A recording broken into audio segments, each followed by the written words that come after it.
السلام عليكم ورحمة الله. Waalaikumsalam, Doktor. Waalaikumsalam, Doktor. Can you hear me? Yes. Yes. Very good morning for everyone. Let us start by الكتاب.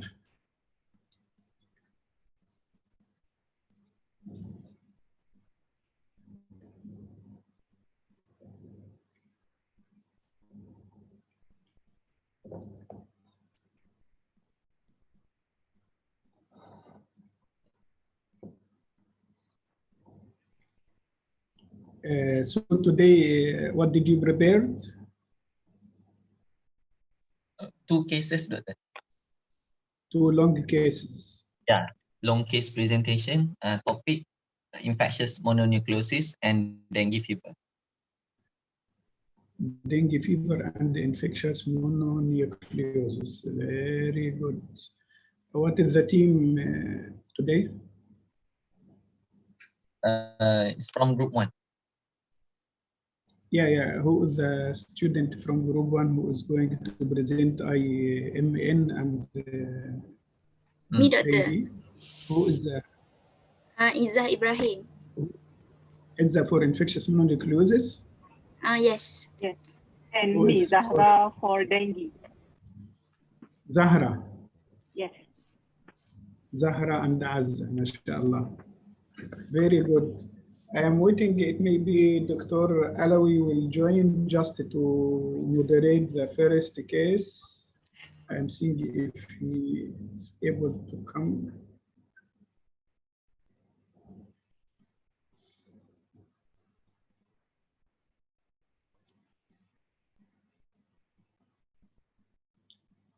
Okay, did you prepare also the slides for Oski?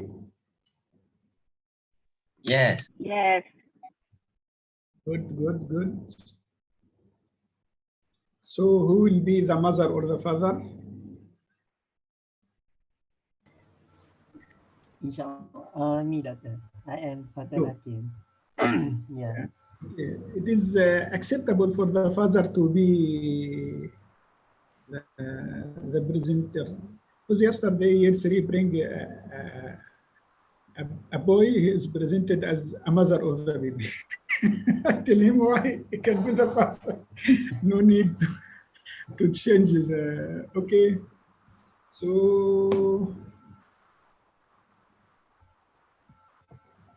okay, let's go for the first case.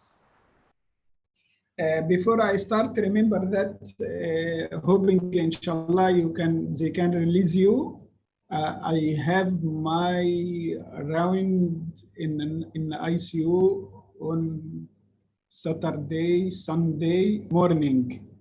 Usually my round will start every day between 8:15 and 8:30. So if the small group needs to attach me, send the clinical exposure. If they already released you, am I clear? Yes. Sorry, Doctor. Yeah. Sorry, the internet in the Kulliya also today is not so good. If something happens, I will contact you through the mobile. Okay, Bismillah.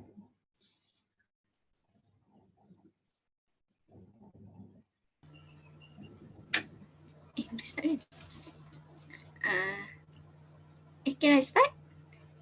Yes, go. Okay. Assalamualaikum, Encik. Encik Waalaikumsalam. Encik nama apa? Nama saya Encik Fatul. Oh, Encik Fatul. Encik Fatul jaga anak kan? Anak ni nama apa? Dia Cakap ini. anaknya Sorry. You are international. sorry. International Kulliya. Sorry, Doctor. Sorry. Sorry, Encik Fatul. This is your child, isn't it? Yes, What's this your- is my child. What's your child's name? His name is Hakim. Hakim. Yeah. Okay. How many what is the age of Hakim? Oh, his age is 8 years old. 8 years Mm. old. Okay. Since when you admitted to this ward? Today, actually, we were referred from Hospital Pekan because my son has fever for 8 days. 8 days. Oh, okay. Why it's only now that you are referred to here? Because Can the you tell me more? because the fever does not resolve. We went to the clinic for 2 times, but the fever did not resolve. So the last visit, they referred us to Hospital Pekan, and Hospital Pekan referred us to Hospital HTA. Okay. So the first visit of the clinic, when? Mm, the third day of fever, I think. Yeah. Alright. Okay. So can you tell me more about like from the first day of fever, is there any other symptoms that you notice? I think I noticed only aside from fever, the child my son has bilateral eye swelling, and there is a right neck swelling, something like a mass in at the right neck. Mm.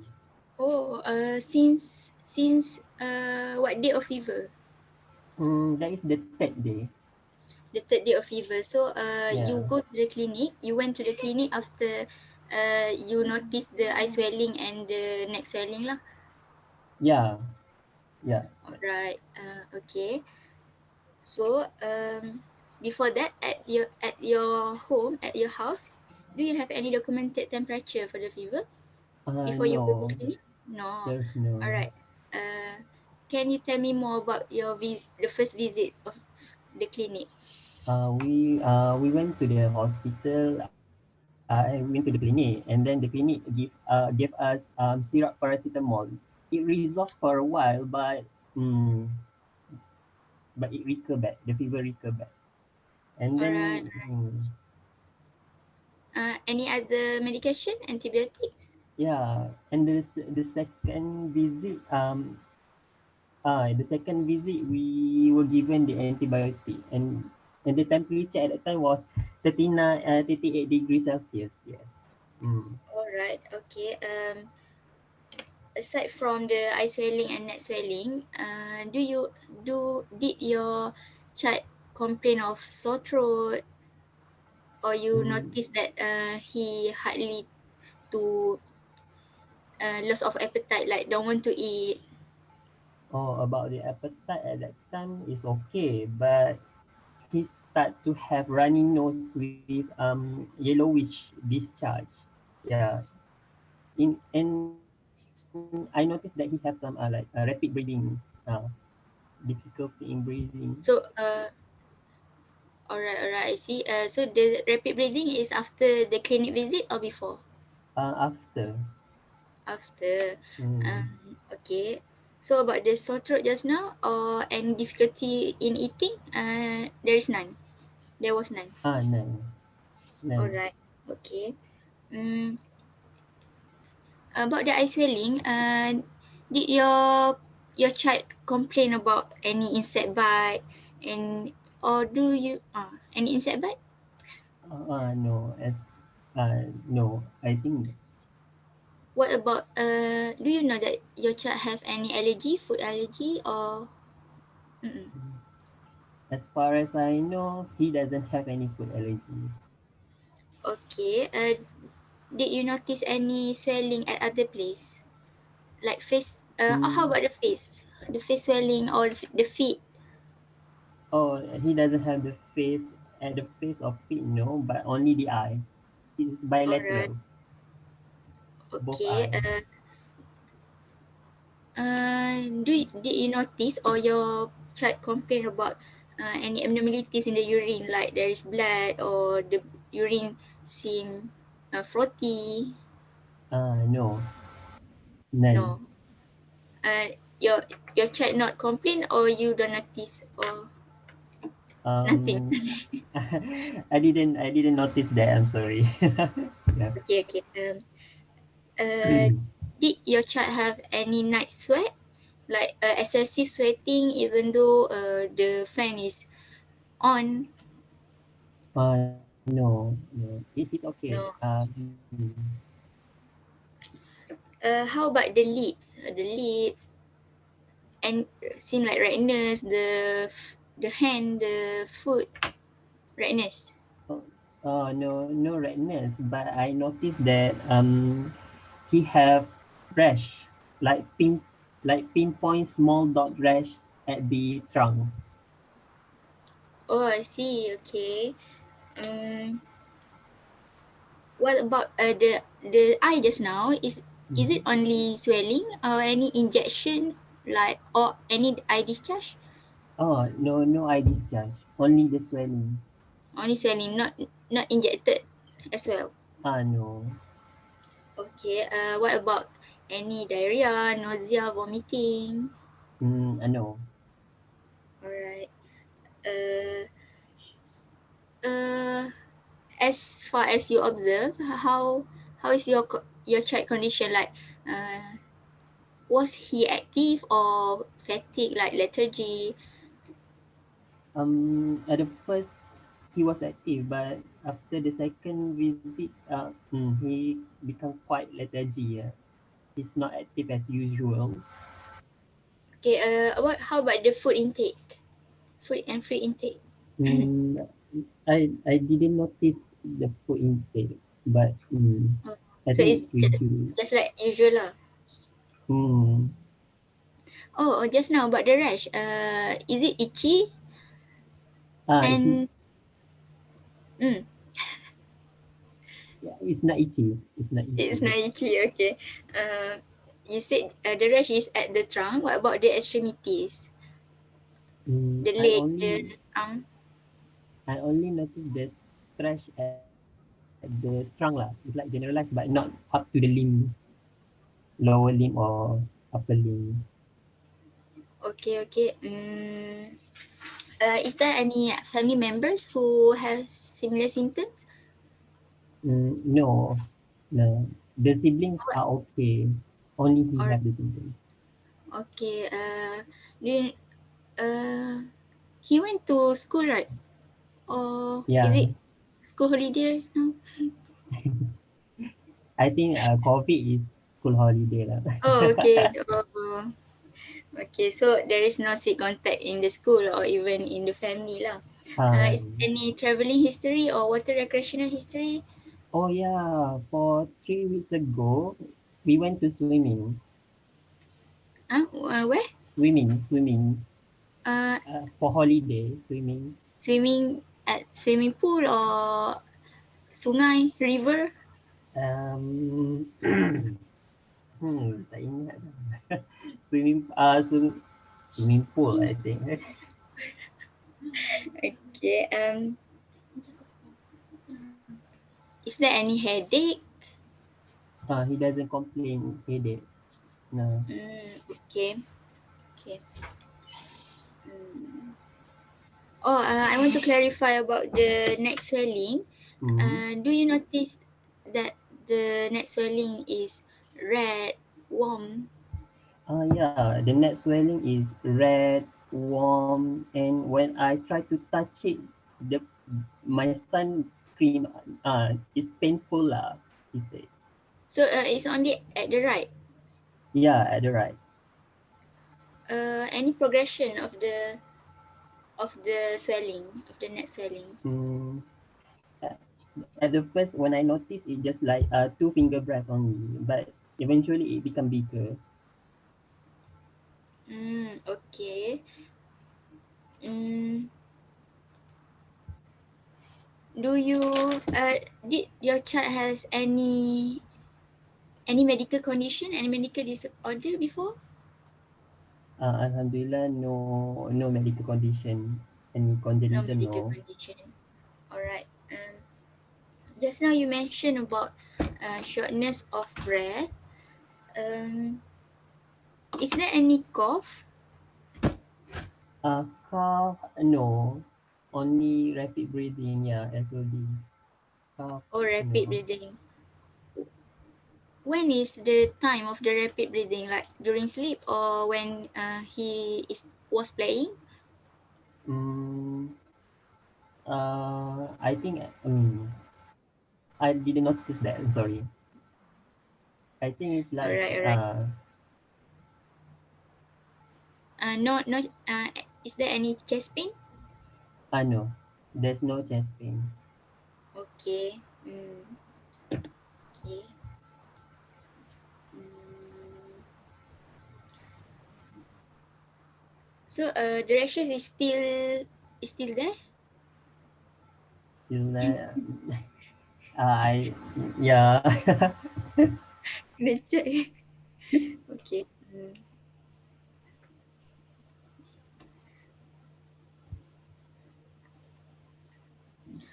Is there any recent dengue cases in your area or any fogging you notice? I know. Our No. area is clean, like clean. Bebas dengue.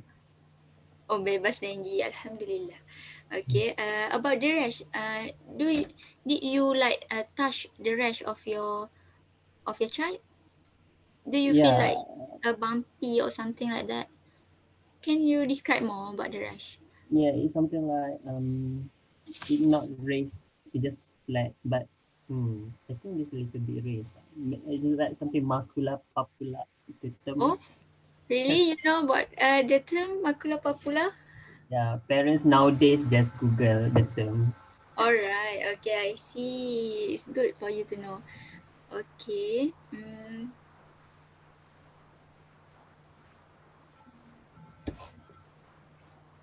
think that's all. Okay.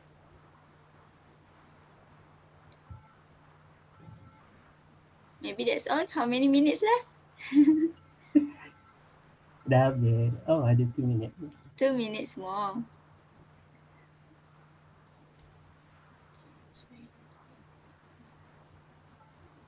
Oh, before this, like 2 to 3 weeks ago, um, did your child has any fever, any sore throat? No, the fever only 8 days. So Eight, he was completely well before the yeah. 8 days. Mm-mm. Alright. Okay. Mm, mm, mm. Tak ada katanya.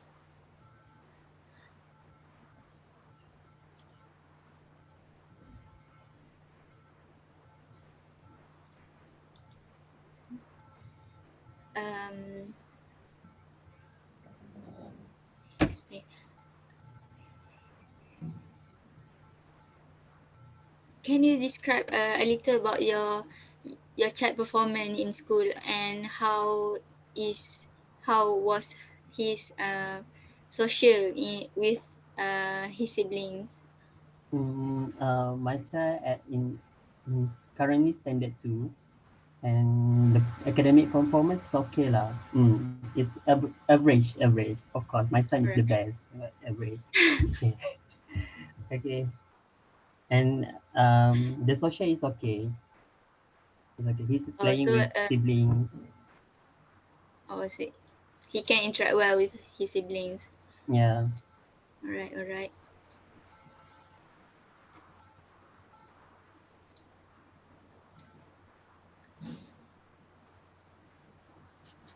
Okay, it's time now for Dr. Alawi. Welcome, Dr. Alawi. Dr. Muhammad.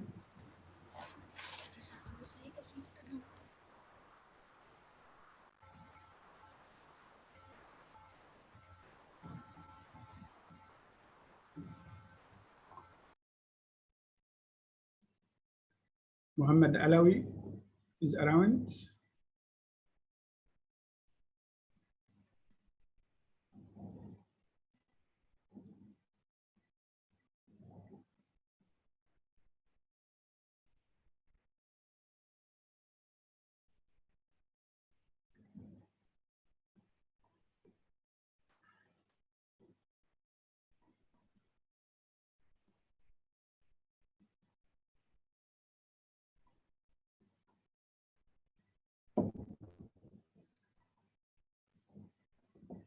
Okay, then can you summarize your history, please?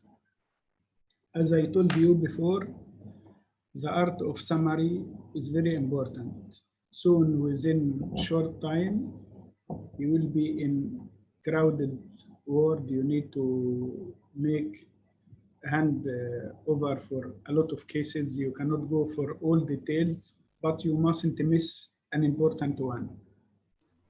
Okay? Okay. So, guys, is that? Should I start? Yes. Okay. Hakim, 8 years old Malay boy with no known medical illness, was presented with history of prolonged fever of 8 days duration. It was associated with bilateral eye swelling and right neck swelling for 6 days and maculopapular rashes on trunk for 5 days. That's all. Okay. So the father told you acknowledge that it is maculopapular rash. Did you try to read out the other? Maybe the father read the internet and he is misunderstand. Did you ask him about very important point for any skin rash?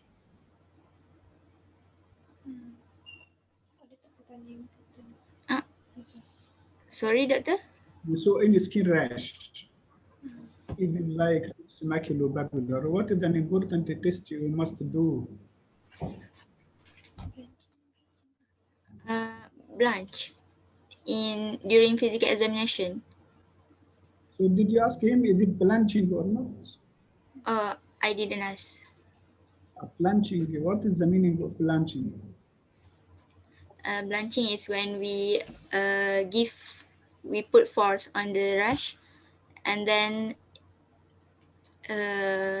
it lost its color, and when we get our finger up or the thing that we put force just now, the color get back.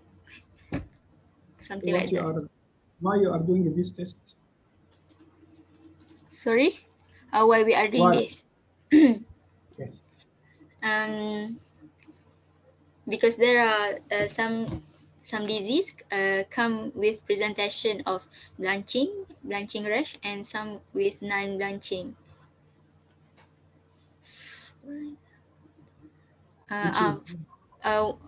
One more thing is, if it is like purpura, it will be non-blanch. So for rash, it may be blanch, and for purpura PTK, it will not. It is non-blanchable. So what's your clinical diagnosis now? Okay.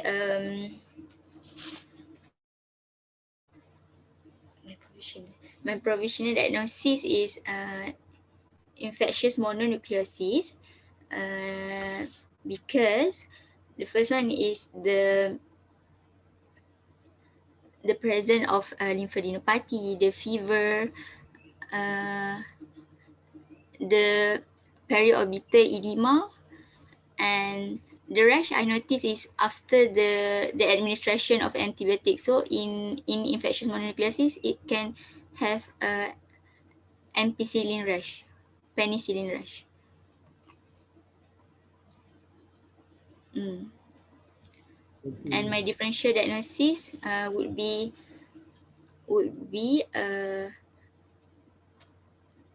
lymphoma, because the point for lymphoma is prolonged fever, lymphadenopathy, and other differential diagnosis is Kawasaki, maybe incomplete Kawasaki.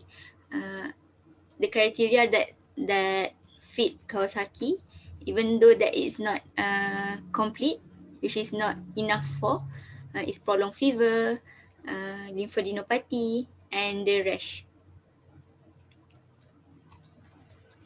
Okay.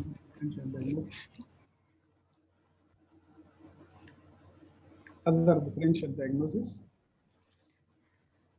Other differential diagnosis can be post-streptococcal glomerulonephritis because the edema, but it's less likely because in PSGN usually the edema is generalized and it usually preceded with history of skin infection or throat infection.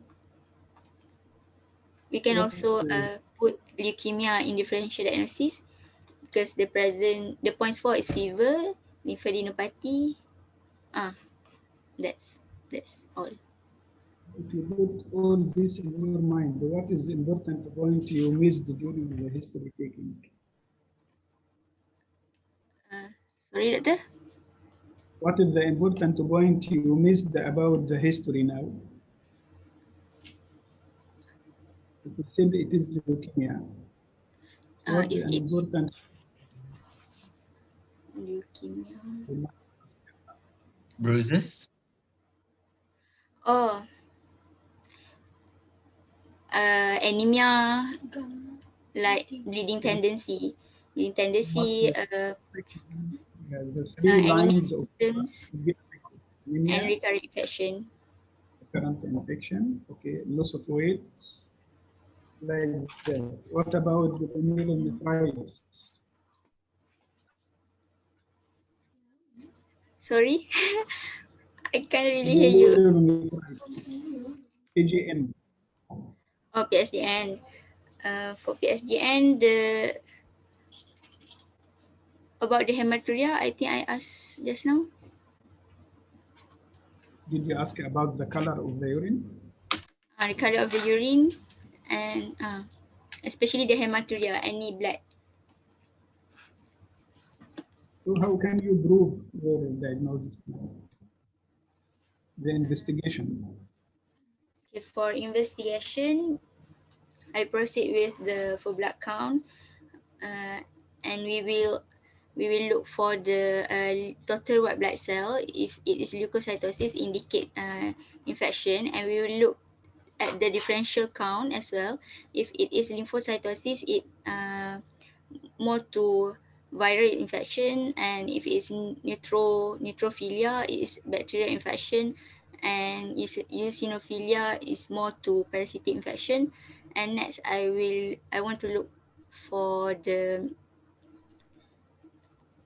for the uh, urine test, urinalysis, because If you are getting one test, try to finish it first. So from the sorry, blood, about the full blood count just now. So I will also look at the platelet count because just now we suspect of leukemia, and we will look at the hemoglobin as well. Is there any anemia? you Okay. spoke already about the differential WBC. Is there any clue can be seen in the white blood corpuscles?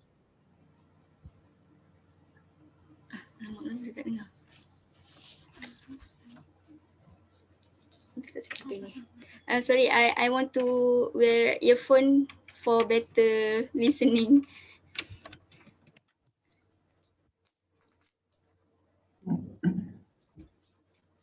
Any other clue for the WBC?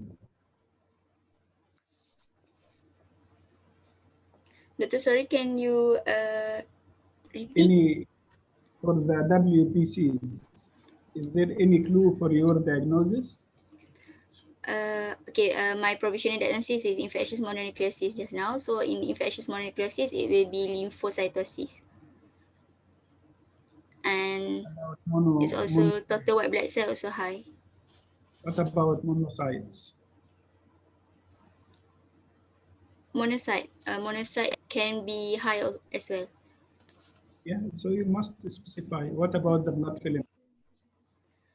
The blood film, I think related to differential diagnosis of lymphoma and leukemia, because in leukemia we would look for blood cells, and And we will also look at the hemoglobin and the red cell morphology. Sorry, I just want to add something. For infectious mononucleosis, if we do blood film, we can see reactive larger lymphocyte. So that's one of measures. Atypical lymphocyte, larger Yes. lymphocyte. Okay. So this is the importance of peripheral blood film, BBD. It is very BBF. It is very important. It will guide us to a lot of exclusion or diagnosing of cases. Okay, so the blood film itself, it will guide you. Okay, any other test we can confirm the infectious mononucleosis? Mm. Is that? Yes, doctor. You ask me? Okay. No, I am asking Izza. A liver function test. In infectious mononucleosis, the liver function test can be abnormal, which is elevated transaminase. Other tests. The Because test, liver function test can increase with dengue, can increase also with leptospirosis. okay, the other test is heterophile antibodies for patient with positive heterophile antibodies and compatible syndrome, compatible clinical syndrome of infectious mono. It is diagnostic. There is one known test known as mono. It is from the same name, mono spot test. Okay, but now the science became very advanced. We now have the infectious mononucleosis panel, which can bring for us the PCR for the virus or the genome for it. Okay, is about 5 tests for panel for infectious mononucleosis. It is a bit expensive, but it is very important. As you said, sometimes you are afraid it can be starting or hidden severe disease like malignancies or others. So the blood film are very important, don't forget, okay? By clinical examination, any other important clinical findings did you suspect? The tonsil, the pharynx. Okay, We can observe pharyngeal inflammation, and there's can also tonsillar exudate. what type of oxidates?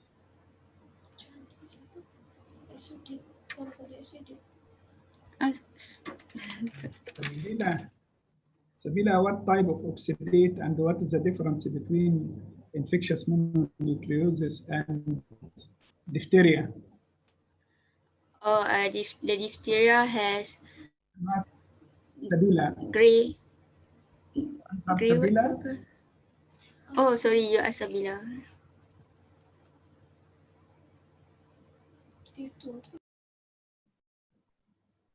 I think in diphtheria, there is like pseudomembrane, grayish light, grayish pseudomembrane.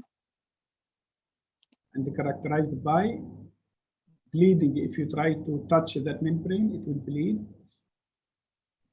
Okay, that's why you must ask Izza about the vaccination. Why? To rule out severe disease like diphtheria. Now we have some who is anti-vaccines. It is very dangerous.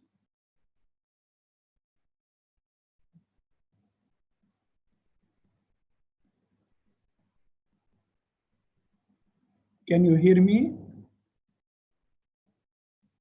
Yes, doctor. Yeah. We must ask about vaccination, please. Don't forget to go deep if you found the lymph nodes. So it is very important to ask about BCG vaccine, and the routine vaccine, including diphtheria, including others, which all of them can be presented by lymph nodes. Okay. Another clinical signs you must search for is the splenomegaly. Sometimes infectious mononucleosis are in a less percentages can be accompanied by splenomegaly. Remember just to that the spleen consider the largest lymph node in our body. The spleen consider the largest lymph node in our body. So you must check for the spleen, but put in your mind that the spleen infectious mononucleosis are very, very, very fragile. Even if you try to be aggressive with it, it can be ruptured. So many of them advise, please, if you suspect infectious mononucleosis, become a very soft touch. Of course, you must be soft touch on all our practice, but here it is recommended because it can cause rupture spleen. Okay, another point, inshallah, you may see with time, if we come to the epitrochlear lymph nodes, you know that epitrochlear here is a lymph node in this area over the trochlea of the humerus here. It is a very common to find with infectious mononucleosis, and some said it can be highly indicated for infectious mononucleosis. Epitrochlear lymph nodes. Of course, you must add the other differential diagnosis like which we spoke, dengue, leptospirosis, others. It is very important. You are coming for fever for 8 days, especially if the child is in the hospital. So what is the name of the diagnosis now? If it is not confirmed infectious mononucleosis, it will be pyrexia of undetermined origin because it is 8 days at the hospital. Okay. Sorry, doctor, about the diagnosis of pyrexia of unknown origin, undetermined. Is it the same undetermined or unknown origin? Yes. Yes, it is the same. It is 8 days inside the hospital or longer if it is from outside. So if the patient is 8 days in the hospital and we didn't confirm the diagnosis, we can consider it BO. Oh, so if the patient is already in a hospital, we don't need to wait for 3 weeks for the diagnosis. Not at all. The definition is different between the patient inside the hospital or from outside. Okay. There is a lot of definition and a lot of discrepancy. I think you are going to present one topic about pyrexia of indetermined origin. Okay, that's good. Then can we present our OSCE and the differential diagnosis, please?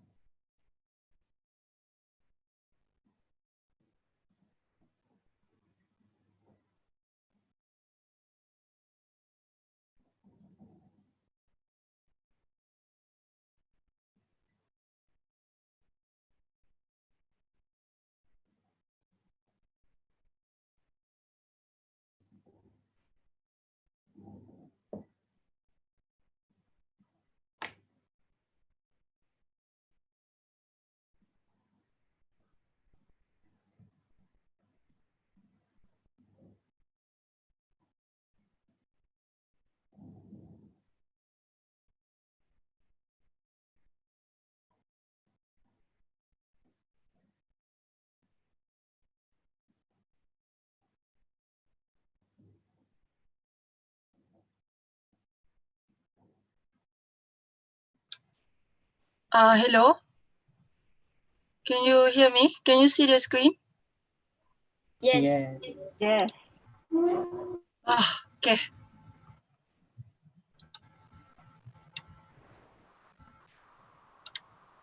All right. We will start with the quiz. Consists of 1 MCQ and 2 OSCE. Okay.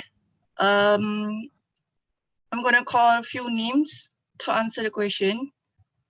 So be prepared. So number 1, which of the following is or Sorry, are true then- regarding? Then you are I showing think- classification of human herpes virus.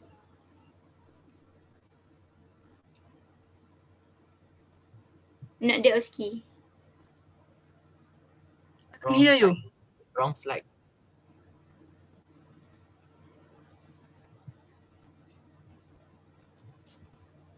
Hello? Can you hear me? Yes. The screen show classification of human herpes virus, not the OSCE. Why cannot see? Wait.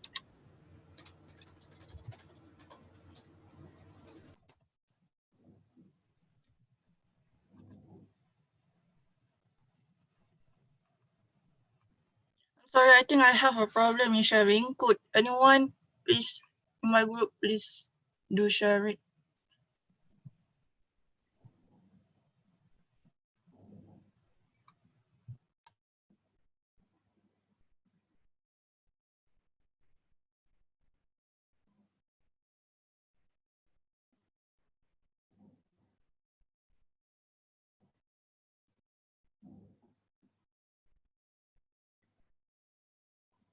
Are there anyone? If not, I try again.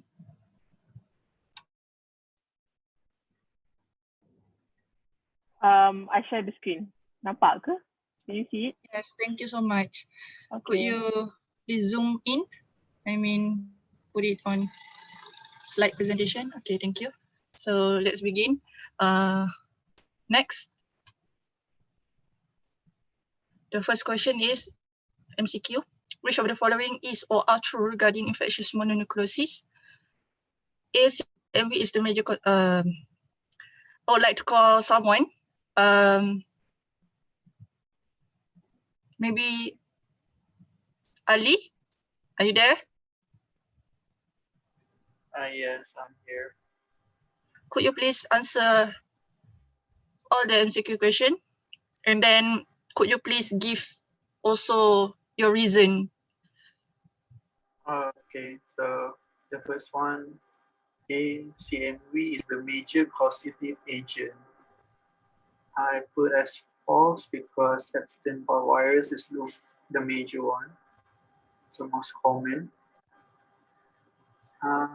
For B, primary infection in children are mostly asymptomatic. This one, false. Mostly symptomatic. False. They are asymptomatic as most of them are asymptomatic. Okay, C, symptomatic treatment is given to patient infected with primary infection. True, we can give NSAIDs and supportive treatment like fluid nutrition. Okay, so D, major causative organism of infectious mononucleosis also involved in pathogenesis. Sorry. Zara, does the E can be seen? I can see it.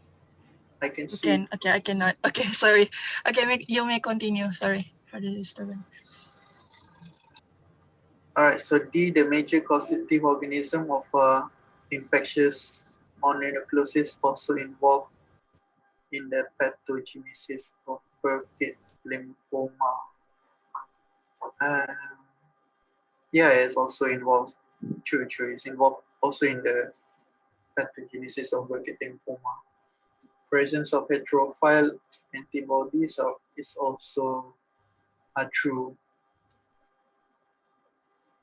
I think that's all.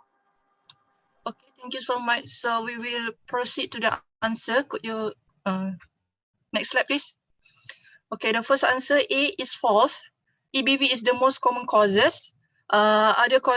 mostly common contributed causes all over the world, especially in the developed country. So other causes is like CMV, toxoplasmosis, HIV, rubella, hepatitis A, B, or C, and adenovirus. Usually this type of infection shows atypical presentation. We call that as I forgot already what you call that, pseudo something. Okay. So this virus, EBV virus or other virus, listed some of it like CMV. It spreads through bodily fluid. That's the main major. And also this mononucleosis, also known as the kissing disease, because of the salivary transmission. And then it can also transmit through sexual, semen, or blood, through blood transfusion and organ transplantation, which is rare. Okay, number 2B is false. EBV acquired during childhood year is often subclinical, which is there is possibility to some of the children have symptomatic, especially the what we call the immunocompromised. So less than 10% of it is symptomatic. The peak incidence of symptomatic infections found was during the adolescents and young adults, 15 to 24 years. The symptoms occurrence depends on the size of the viral inoculum at the time of infections and the intensity of cellular immune response driven by EBV infected B cells. Okay, next. C, it is true. We give what we call that symptomatic treatment, such as we give acetaminophen or NSAID when there's a fever, throat discomfort, and malaise. Adequate fluid, nutrition, and rest. Not restrictive to bed rest, but bed rest. Treat complication if there is any, such as airway obstruction due to the swelling of the what we call that tonsil. We can give corticosteroid and then antiviral treatment. But the corticosteroid is a bit controversial from the research that I read lah. And then antiviral treatment, we don't usually give this because it's only, such as enciclovir, only used for short-term suppressions of oral viral shedding, since we know that mononucleosis infectious has a lifelong viral shedding. So antiviral treatments only work for a short term. So D, it is true. Okay, D is true. EBV especially has particular tropism for lymphocyte and epithelial cells of oropharynx. Hence, EBV can involve in the pathological of abstem Burkitt lymphoma, laryngo cancer, and many more. And then lastly, true, a positive heterophile test is usually sufficient to make the diagnosis, but in the case of children, it is often negative. So we opt for EBV specific antibody profile. It also a best choice for staging. And also you can proceed doing the, what we call that? I forgot. Wait. For acute onset, we can also do the viral capsid antigen. Okay, I think that's all. I will pass the question to my colleague. Acyclovir is not given as a routine. Okay. Yeah. Okay. Maybe if you need to suppress shedding, it may be for the benefit of the other. If you have one immune compromised like that, expose it to him, but it is not a routine. Okay. Continue. Okay. Thank you, Doctor. Okay. Can everyone hear me? Yes, clear. Yes. Okay. So for next question or key question, it is regarding our case today, which is infectious mononucleosis. So question 1, a 9-year-old boy was brought to the emergency department due to unresolved fever for 10 days associated with sore throat and neck swelling. So I have 3 questions. Is there anyone who would like to volunteer to answer the questions? Or would you like me to pick one name? Pick Yes, one please. name. Okay. Can I have Sister Shamimi to answer the questions? Okay, yes. So for this question, as you can see, this patient has a triad of fever together with sore throat as well as neck swelling. So it is more contribute to the infectious mononucleosis. So 3 expected physical findings that I expect the tonsil to be enlarged, the first one, and there is a lymph adenopathy, can be cervical lymph adenopathy, and usually infectious mononucleosis patient will have hepatosplenomegaly. So that's 3 expected physical findings and investigation to confirm diagnosis. So I would like to do EBV antibody test, can do monospot test by looking at the heterophile antibody. And possible complication of the diagnosis, as Dr. mentioned, this patient can have a splenic rupture. They also can have airway obstruction due to the treatment complication due to the corticosteroid. The complication, I think, maybe pericarditis. So I think that's all. Okay, thank you, Sister Shamimi. So can we look at the answer? Next slide. Okay, so for the 3 physical findings that we can expect in patient with infectious mononucleosis, so as Sister Shamimi mentioned, we can see enlarged tonsils, and patient can have cervical or submandibular lymph adenopathy. And as Doctor already mentioned before, we can also find hepatosplenomegaly in patient with infectious mononucleosis. So for confirmatory investigation, already been discussed before, we can do a monospot test. And other investigations, we cannot forget about the blood film. Like Doctor mentioned before, we can find atypical lymphocytes, and also full blood count is also quite important so that we can see lymphocytosis in the white cell differential. Okay, next slide. Okay, so the final, the last question is the possible complications. So since already mentioned also just now, the spleen in patient with infectious mononucleosis is quite fragile. So if extra force is implemented onto the spleen, it can cause splenic rupture. And upper airway obstruction can be due to enlarged tonsils. So bacterial superinfection is actually due to glucocorticoid treatments, from what I read, because that's why glucocorticoid treatment is not routinely given to patients with uncomplicated infectious mononucleosis, because it can actually predispose the patient to get bacterial superinfection. Also, other complications including the pericarditis or myocarditis and CNS complication, meningitis or encephalitis, or the worst complication can bring death to the patient, but it is actually quite rare. Okay, I think that's all for my part.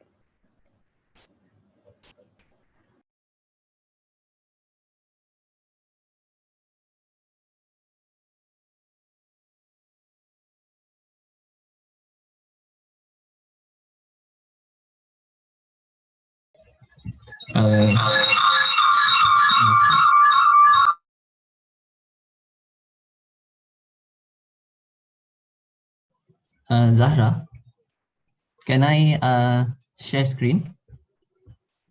Oh, boleh. Sekejap. Okay. All right. Thank you.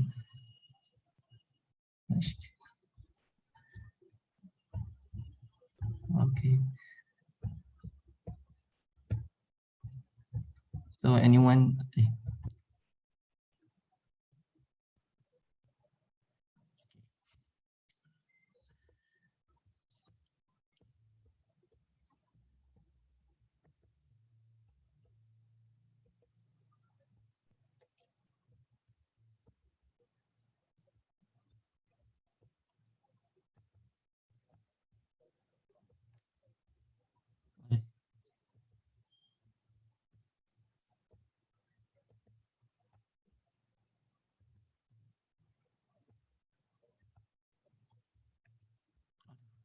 Hola.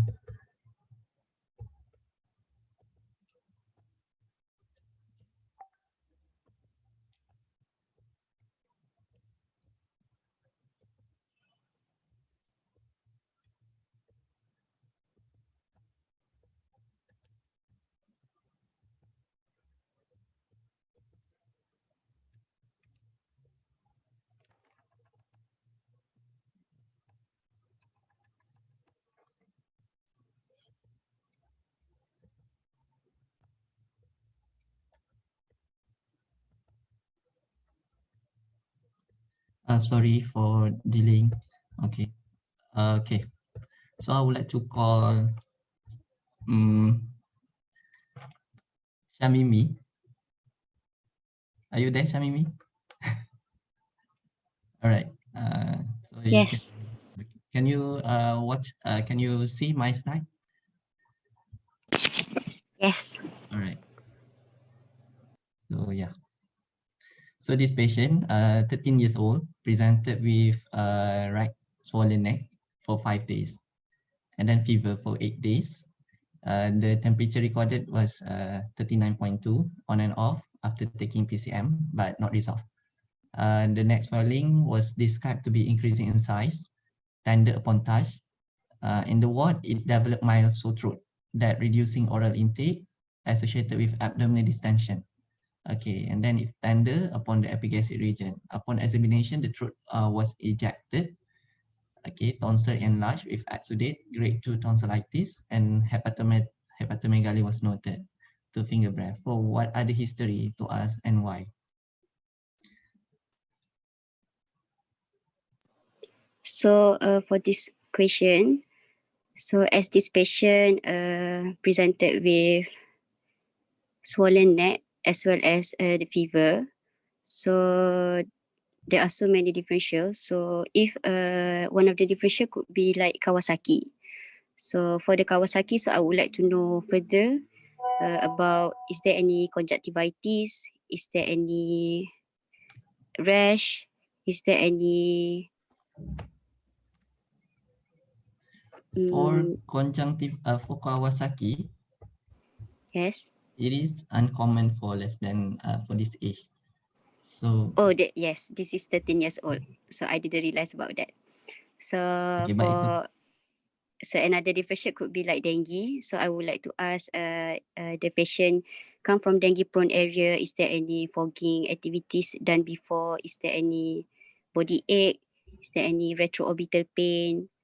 So another differential could be like acute lymphoma. So I would like to ask the family history of lymphoma, any bruises, any anemia symptoms like easy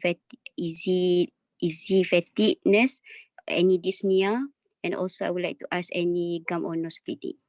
Yes, okay. All right. So what is grade 2 tonsillitis?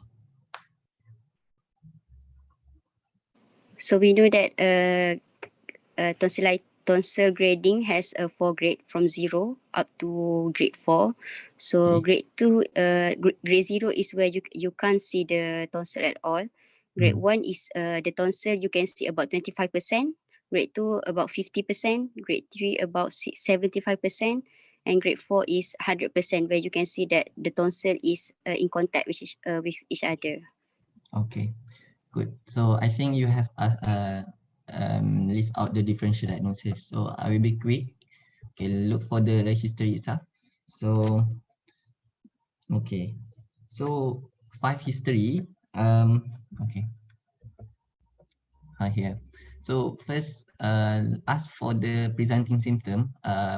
Fever, the lymph nodes. Okay, so we ask if this is the first onset of recurrence of lymph node, any changes to the skin or discharge, punctum, okay, mass effect if the lymph node is large, and then the nature of the fever is not clearly full history, so maybe we can ask the nature of the fever and any history of antibiotic and then compliance to it, associated symptom, if there is a sore throat, right? So if there is any cough, we suspect of URTI because URTI can also causing lymph node enlargement. So it's simple URTI can lead, okay, cough with sputum if we suspect of TB, okay, and then with the if associated with persistent cough lah, all right, and then generalized itch, malaise, vomiting, diarrhea is a warning sign of the dengue, eye pain, eye redness, new onset of the rash, and then for the red flags we look for any sign of leptospirosis, severe jaundice, okay, shortness of breath, easily screen bruises, acute lymphoma. Okay, if there is seizure due to itself, due to the fever, high-grade fever itself, it can lead to this seizure. Okay, others history, neck stiffness, night sweat, constitution symptom, loss of appetite, loss of weight is also important. So others, I think we have covered, such as dengue, leptospirosis, traveling history, okay, TB contact, and family history of malignancy. All right, for the grading, I think you have mentioned, so this is the picture. So the patient has grade 2 with exudate. So the grade 2, the tonsil enlarged, but it's only half of distance towards the uvula.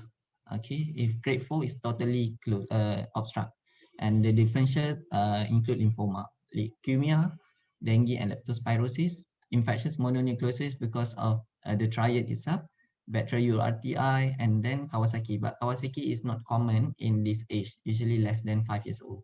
All right, I think that's all. Okay, we go to the next case.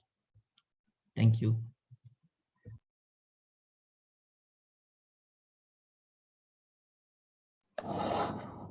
So what is your diagnosis for the last case?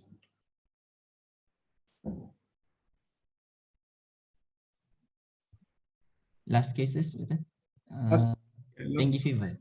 Huh? The next case you asked? The last case, the last slide. Can you come back to it? This 13 years old.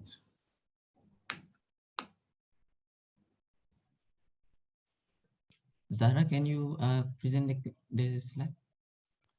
No, Azlan, Dr. asked about just now yang soalan OSCE yang last tu. Oh, okay. Last diagnosis. Diagnosis Oh, dia last apa? diagnosis. Oh, this patient I took from infectious mononucleosis. Infectious mononucleosis, yeah, because your colleague said it may be Kawasaki. Did you agree for that? No, because usually it's less than 5 years old. Yeah. Okay. So now I think we got an important lesson now about just enlarged lymph node is not a simple task. You must be able to go through all the series of lymph node. So inshallah, if you are going to be in clinical session with me, we are going to check all the body lymph node, started from the most common, which is jugulo-digastric. Sometimes you can find the pre-auricular or post-auricular or post-occipital. Sometimes the supraclavicular, axillary, groin, epitrochlear, and then liver and spleen. Okay, it is very, very important in any case of lymph node with concentrated about the history, then the clinical examination, so are able to rule out any malignancies. Okay. Thanks for this nice presentation. I will offer Izza today 7. Okay. Okay, Izza. Now we can go for Zahra. Yes, doctor. Okay. Sorry, before that, I would like to ask any of our candidate need to ask any point? Can I ask one question? I want to ask about the classification of herpes virus. Where did you get the classification?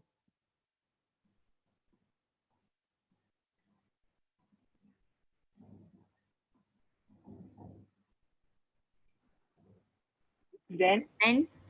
Sorry. Apa lagi sekali? Sorry.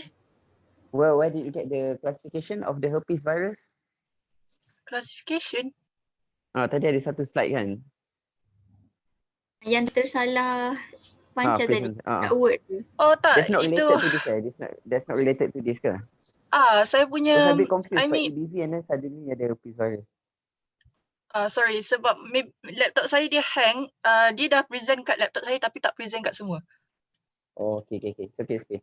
And then as I have to say sorry lah because I received, I think throughout the class I received almost 20 phone call.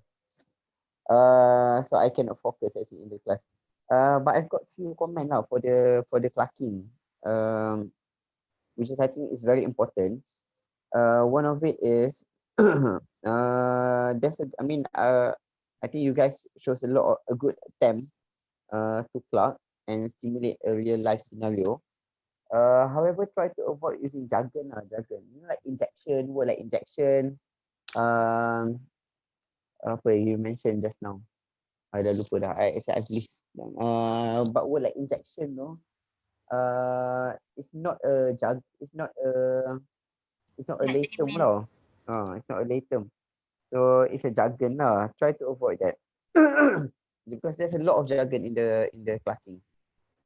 And then I think that's the main lah. The rest, I don't really concentrate on because a lot of phone call. Okay lah. Okay, do you still have time or not, Alawi? We can, but maybe half an hour, can I? Okay, so let's go for dengue fever with Dr. Alawi. Okay. Okay, thanks. Okay, so Assalamualaikum. I'll be the doctor, Zahra, and Miss Arisha will be the mother of the patient. Okay, so start now. Okay, Assalamualaikum, madam. My name is Zahra. So, may I know what is your name? Okay, my name is Maiden Amira. What is the name of your? Okay. Sorry. What is the name of your child? Okay, my child's name Ashraf. Ashraf. How old is he? He is 7 years old. 7 years old. Okay. Can I know why you come to the clinic? Clinic. Okay, I come to clinic because my son has fever about 1 week. Fever for 1 week. Okay. Can you? Is the fever continuous or is it on and off fever? The fever was on and off. On and off. Okay. Did Ashraf take any medication to relieve the fever? He take paracetamol. However, the fever still not resolved. Okay. Not resolved at all? Not. Okay. So the paracetamol, is it already in the home or did you go to other GP? It is already in home. At home. Okay. Did you check his temperature at home? No, I don't have temperature. Alright. Okay. Okay. Did Ashraf did the fever also associated with any chills? Did he shiver when he is having fever? All right. Okay. Yes. Okay. So the fever, does he also experience any other symptoms such as diarrhea and loose stool? Okay, from the first day of a fever, okay, I told from the beginning, right?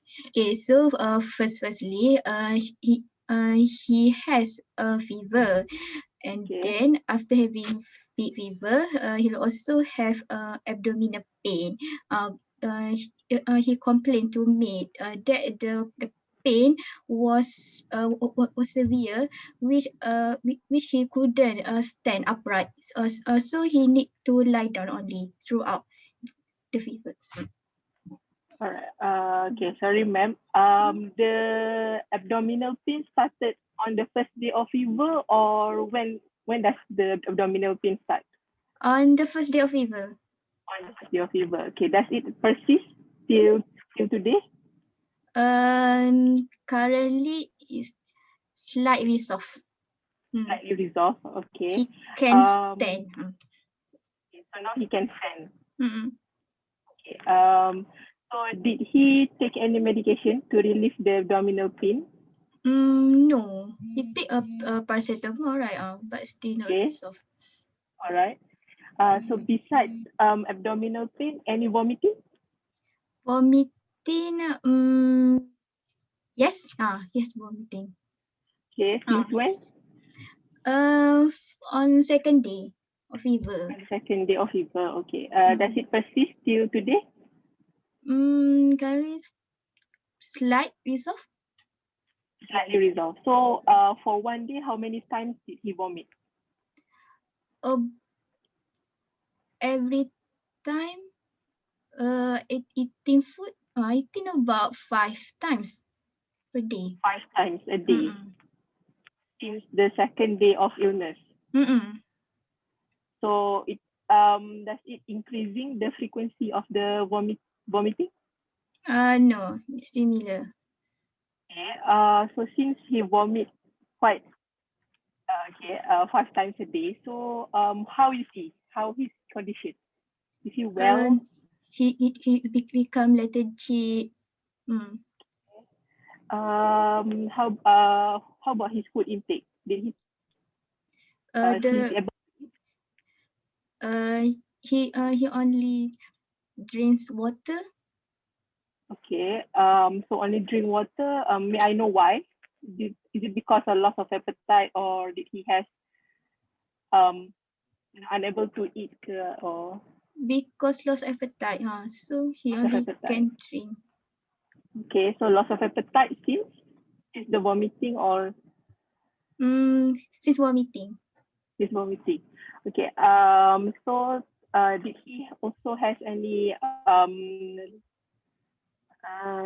did I ask about loose stool just now? Oh, loose stool. Okay, I'm sorry, I forgot. Okay. So loose stool. Did he has loose stool? Yes. Did he has loose stool? Yes. Okay, since when? Since vomit. Since his vomit. Okay. Does the loose stool contain any blood or? No, only it's like watery. Okay, so yeah. It's like the condition of your child bit. Okay. Okay. So besides that, any symptoms that you would like to share with me throughout his illness that he may be presented with? Okay. He also complained that all his part of body become ache, pain. Okay. Generalized throughout the body? He said all parts of body. Does this occur together with the fever or later? When does this occur? With fever. With fever, okay. So besides that, any rash on the body? I noticed there is rash at the elbow. It's like pinpoint rash. Pinpoint rash. Is it? How about the size of the rash? Small. Small. Okay. Did he or you try to touch the rash? I mean, press the rash? No. No. Okay. Any itchiness? Itchiness? No. Okay. So, any of the family members presented with the similar condition with Ashraf? Actually, his father was being admitted for past 2 days ago because his father has dengue fever, I think. Oh, I see. So is your living area is a dengue prone area? Any recent fogging? Yes. Because my neighbor also has dengue fever. Okay, so besides that, okay, so any recent water activities? No, he don't go outside. Okay, so he didn't go outside. So any recent soil contact, like contact. gardening, or did he do gardening?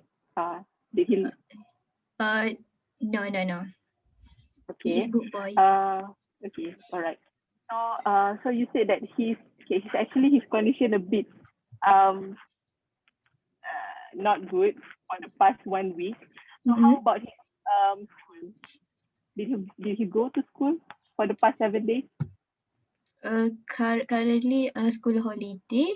Okay. So he only stay at home. All right. So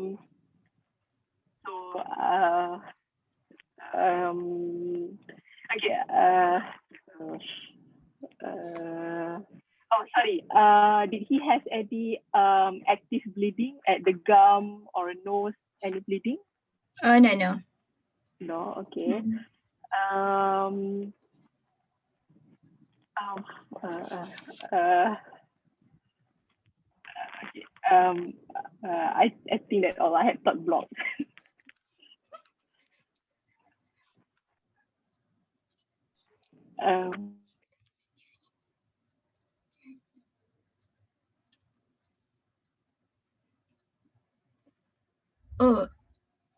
I want to share with you. Okay. Before this, he has go to another clinic about 4 days of fever. The Okay. fever, and how and then the doctor only give oral salt. Because he has diarrhea. Because he has loose stool. Okay. Oh, okay. Okay. So for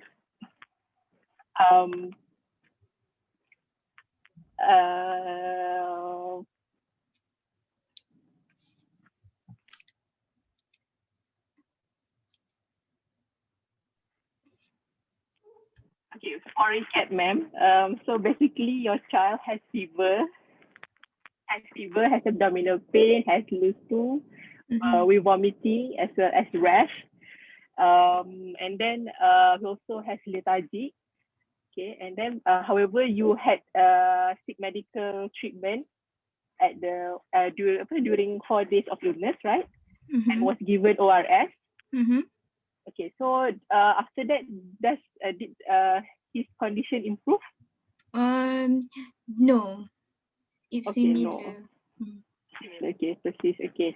So besides that, his father also admitted 2 days ago because of dengue, and he also lived in a okay. All right. I think that's all, doctor.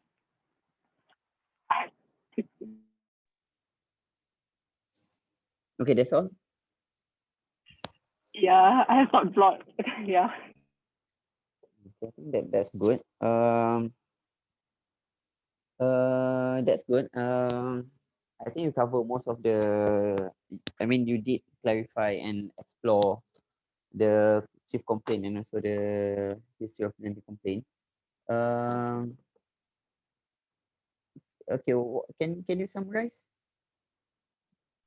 Okay, so Ashraf, a 7-year-old boy with no known medical illness, presented to clinic due to persistent fever for 7 days with warning sign of dengue. Okay. Mm-hmm. Okay. So basically, I think okay lah. Your classroom is okay. However, you can explore more the history of presenting complaint. Do you ask about the muscle pain, muscle aching? You didn't ask about mastectomy. Oh, I didn't ask, but the mother tell me about it. Okay. And then I think you're not so much. There's not many jargon lah. You use not many jargon. In fact, the mother use more jargon than you do. I think. I think it's okay. Cuma do you actually ask other besides the presenting complaint and history of presenting complaint? Did you ask any other the whole history, for example, like development? I think you didn't ask, right? Yeah, Development I did not history. ask. No. Oh, mom is a doctor, eh? Oh, mother is a doctor. Okay. I didn't realize that. Okay. So you didn't actually ask about the developmental history, the birth history, not so much. And then I agree lah, rule out other differential because it's too focused on dengue. The history is too focused on dengue. But you still have to, even though it's quite straightforward, but you still have to make sure you didn't miss anything. Okay. Besides that, you know what? I would like to give you guys tips. I always teach this to my student. I'm not sure you guys, but I think most people know this. But if you got like problem like thought block or if you start anywhere, there are few strategies you can do. Okay, for example, you can do summarization, so you can summarize. Okay, silencing is also a technique. For example, just remain silent for a few seconds, because sometimes by silencing you will prompt the mother or the patient to actually talk, or by nodding. Okay, and then you can also ask the three how to say the three questions. You know, the ICE question. Have you heard about ICE? ICE. The idea, concern, and expectation. Kan? You can ask them. Ask about what is the mother's concern, ideas, and expectation. And then what else? And lagi satu, you should show more empathy lah. You should show. I think there's a lacking of empathy. But otherwise, I think it's okay lah, except for some details. Okay, so itu kan, this session is all about clucking kan? I think that's all. That's Mossad. That's all my comment. How to confirm her diagnosis, the differential diagnosis, as if you are examining her, Dr. Alawi, please. Okay. Give her mark at the end of your session, inshallah. Okay. Okay. So what is your differential diagnosis? So my differential diagnosis, the first one will be dengue fever. Dengue fever. Okay, yes, dengue fever because of the fever, and then the abdominal pain, the diarrhea, the vomiting, and family members with dengue fever, and he also live in a dengue-prone area. So the second differential diagnosis could be leptospirosis, again because of the fever and abdominal pain. But then and also rash. But then the points against is that there is no. I did not actually ask detail any rodent infestation at home, or maybe any recent water activities. The third differential diagnosis could be malaria, because patient also has high grade fever. But then the points against will be jaundice, and I also did not ask for if the patient live in the endemic area of malaria. And then next could be acute gastroenteritis, because patient presented with the GI gastrointestinal symptoms. But then the points against, there is no any, the points against is that there is no, I did not ask actually if patient going out, eating outside or something like that. And then the fourth differential diagnosis could be mellidosis, because of the fever. But then the points against will be no soil contact, or I did not ask further if there is any localized infection such as abscess. Okay. Do you routinely diagnose like melloidosis in patient with acute? No. Yeah, I don't think you do lah. I mean, melloidosis is usually one of the workup for prolonged fever lah, rather than acute fever. Okay, lagi.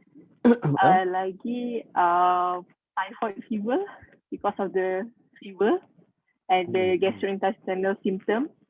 But then the points against would be the rash, because the mother described it more as more prone to the petechiae rash. In typhoid fever, it's more to rose spots. And then lastly could be maybe COVID-19 because of the fever and the gastrointestinal symptoms. Okay. So and lastly could be meningitis also, but I did not ask more a further question about the vomiting, if it is projectile vomiting, and I did not ask more about any neck stiffness or photophobia or any episode of seizure. Yeah, so that's all. Okay. And that the other question is, how do you actually diagnose dengue?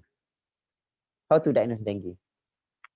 By doing the rapid combo antigen test. What is the case definition for dengue? Sorry, Doctor? What is the case definition of dengue? Actually, combo test is not to diagnose dengue. How to diagnose this patient as having dengue? If the patient lives in an endemic area, okay, with fever and other two symptoms. Two out of? Signs. What are the Out of 5, nausea, vomiting, rash, leukopenia, positive tourniquet test, as well as pain, ache and pain. Okay, good. Okay,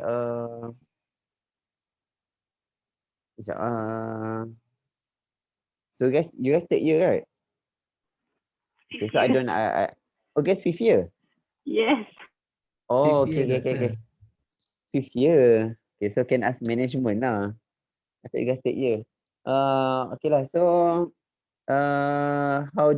what investigation would you like to send? So the first one would be the full blood count to look for the hemoglobin for any anemia, and then hematocrit level, as well as the leukocyte count. Okay. And then and for the renal profile to look for any electrolyte imbalance because of the okay. And then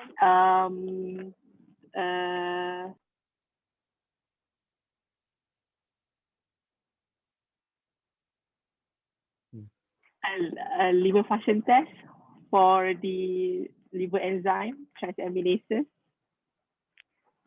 Okay. And then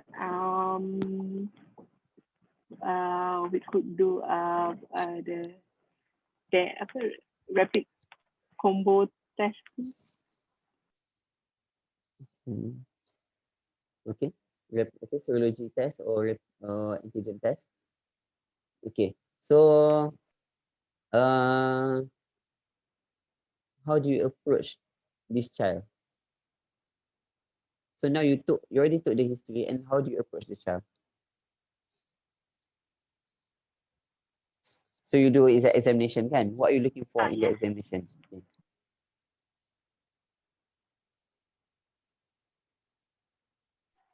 First, I would look for the hydration status of the child. So yes, hydration status.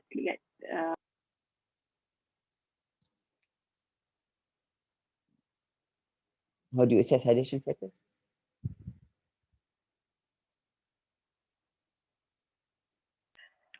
I do any skin trigger and then look for the eyes um uh,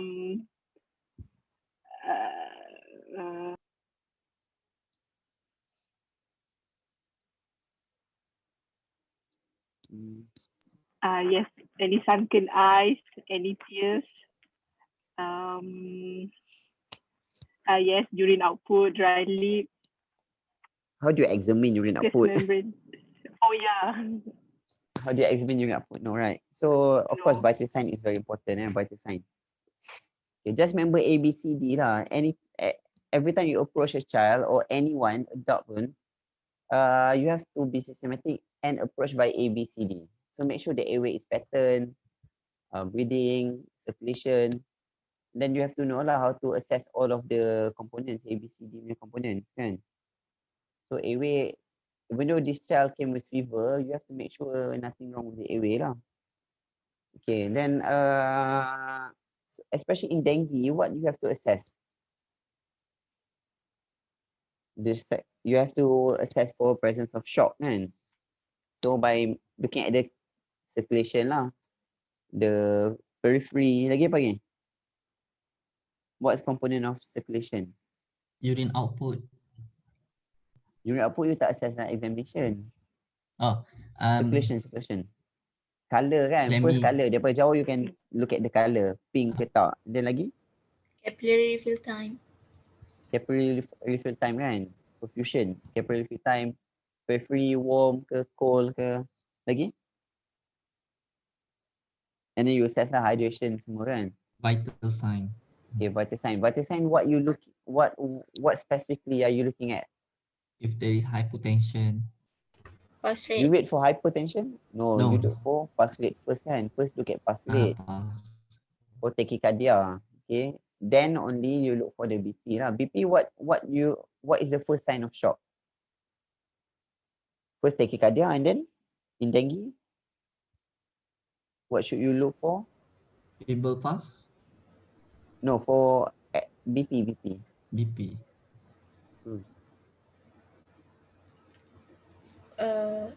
Widen pulse pressure. Wide pulse pressure. Here wide. Look at narrow pulse pressure dulu. Oh, narrow. Before they become wide, they become narrow first. Okay. Tachycardic, then narrow pulse pressure. You don't wait until wide pulse pressure or shock or hypotension for you to intervene. Okay. That means it's too late lah. Okay, it's the final stage of shock. Okay. You know about his test? His test. I don't know what you call it. Test. Have you heard about his test? Tourniquet test. Okay, tourniquet test kan. We don't routinely do, tapi actually it is advisable to do lah. Especially since hospitals kan tak ada kerja. Most doctors, MOs pun tak ada kerja now. So it's good to do lah. Okay, I think that's all good. Then management is? Siapa tadi yang student tadi? Tak ingat lah nama. Dr. Alo, saya. if someone Yes. cannot answer, please you refer to the group. I think many of them can still answer. Okay. Okay. I thought I'm assessing the doctor. We are assessing, but okay, if she cannot, just let us see the concept about the other students. Okay, management. How do you manage dengue?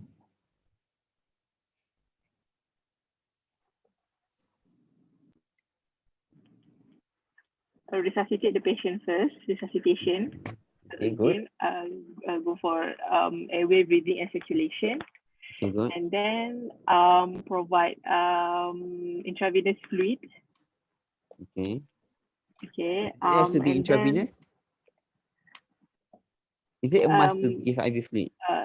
No, oral first, then. Okay, tapi usually kalau patient admitted severe dengue, then you have to give IV lah. Okay, but at home you can just give oral. Okay, lagi. How much you want to give?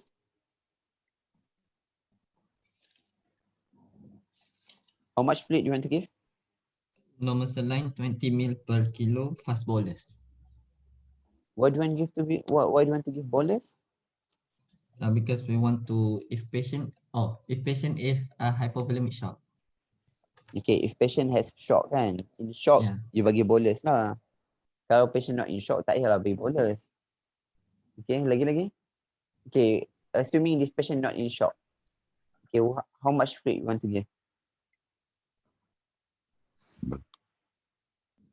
But unable to tolerate orally because of vomiting. Then how much fluid you want to give? Okay, for first 2 hours we give 5 to 7 ml per kilo, and then it will reduce in first 2 hours we give 5 to 7 ml per kilo, and then for 2 to 4 hours next, if improve we reduce 3 to 5 ml per kilo, or it still if it improve again we 2 to 3 ml per kilo. We check for the vital sign, hematocrit level, if and then urine output if it's normalized. So yeah. Okay. Okay. Okay, then you manage fluid lah. Okay. So management is actually fluid lah. Then actually in dengue kan, the most important is monitoring.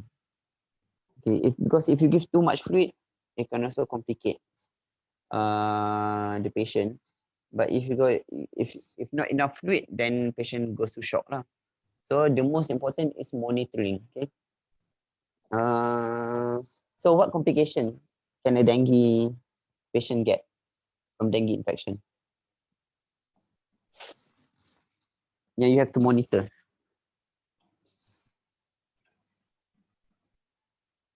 Anyone?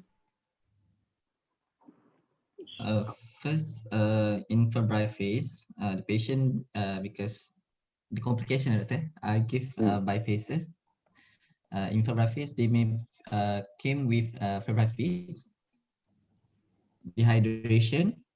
If in critical, we are we are worried of the third loss space of fluid. So isn't may complicated by shock, okay, or organ impairment due to metabolic acidosis, and then thrombocytopenia can cause bleeding. For the recovery, we if we give overload of fluid, so patient may came with fluid overload. Okay, what is the organ impairment in dengue? Which organ is usually affected in dengue? Brain and brain cause apa? Dengue effect of dengue to the brain, it will cause seizure, encephalopathy. Not necessarily seizure, it is encephalopathy. Oh, encephalopathy. Okay. Because definition of encephalopathy does not necessarily to include seizure. Okay, altered behavior is more important. Altered behavior lah, is more headache, it's more important rather than seizure. Maybe they don't have seizure, but they can become obtunded, even goes into coma. Lagi? That is for brain. What else? What other organ? Liver. Liver, what happened to liver? In patient with severe dengue. Acute liver failure, doctor. Yes. Acute liver failure. Yes. Okay. They will present with symptom of bleeding. Okay. They can also get encephalopathy lah, hepatic encephalopathy. Okay, lagi. What else? Besides that? Bleeding, okay, bleeding. Okay, lagi. Because of coagulopathy. Okay, lagi. Besides that? What other organ? Kidney. Acute kidney injury. Okay, in shock, they can get acute kidney injury. Okay, lagi. What are the more important? Also important. Huh? Heart. Apa dia? Alawi is here. Huh? What another organ? One more. Lung. Very important. You cannot miss this. Apa dia? Pulmonary. Lung. Pulmonary. Okay, pulmonary you get pleural effusion. Lagi? Cardiac. One more organ. Heart. Heart. Yes, heart. What happened to heart? Myocarditis tak? Failure. Huh? Heart failure due to fluid overload or hypertension. To whom? To whom? Heart failure, you get heart failure. Kenapa dapat overload? You can get overload later lah, but it's very rare lah. Due to If fluid. too much fluid. But this is direct consequence of dengue to the heart. What happens? It cause cardiomyopathy. Remember, it can cause cardiomyopathy. Not the pediatric. Okay. Okay. Dr. Mossad, are you saying anything? So they can get cardiomyopathy. Yeah? So what is the sign and symptoms? Huh? Cause cardiomyopathy. How does cause? Okay. Dengue cause direct effect. I mean direct. This is the targeted organ damage of dengue.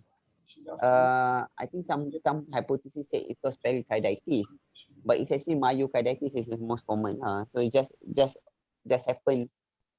It's actually more to the inflammatory rather than the direct effect of dengue virus. It's more to the inflammation, leading to myopathy, cardiomyopathy. They can get myocarditis, dengue carditis. We call it dengue carditis. We don't call it myocarditis. We call it dengue carditis. You can get increase in CK, and sign and symptoms is you can get like failure symptoms. Okay, they will present like failure symptoms, tachycardia, severe tachycardia,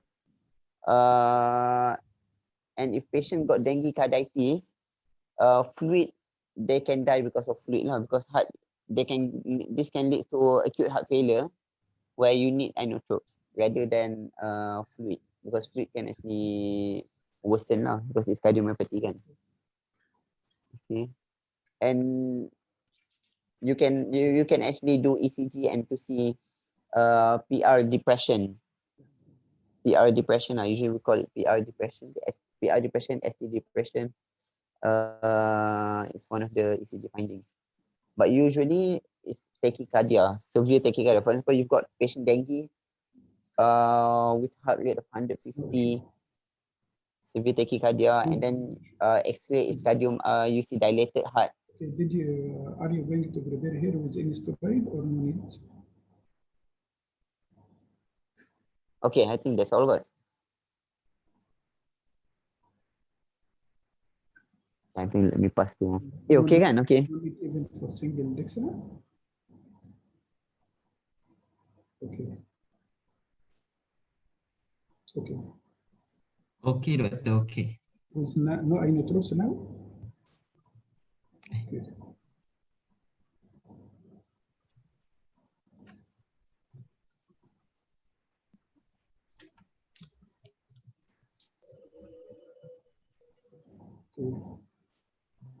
Doktor nak tanya? Why in outpatient treatment we don't give NSAID? Okay, why? You tell me how NSAIDs work? How NSAIDs work? What type of NSAIDs yang nak bagi? Oh, she's 7 days now, not 6. Okay. Okay. What is side effect? What is the side effect of NSAIDs? Oh, yeah. Causing GIT bleeding. Okay. Okay. It's cause gastric ulcers kan. It can cause bleeding. You bagi patient platelet low, mati ada. Alright. Thank you, Doctor. Okay. When for how long are you going to? Is it platelet again? Sudah hantar tak?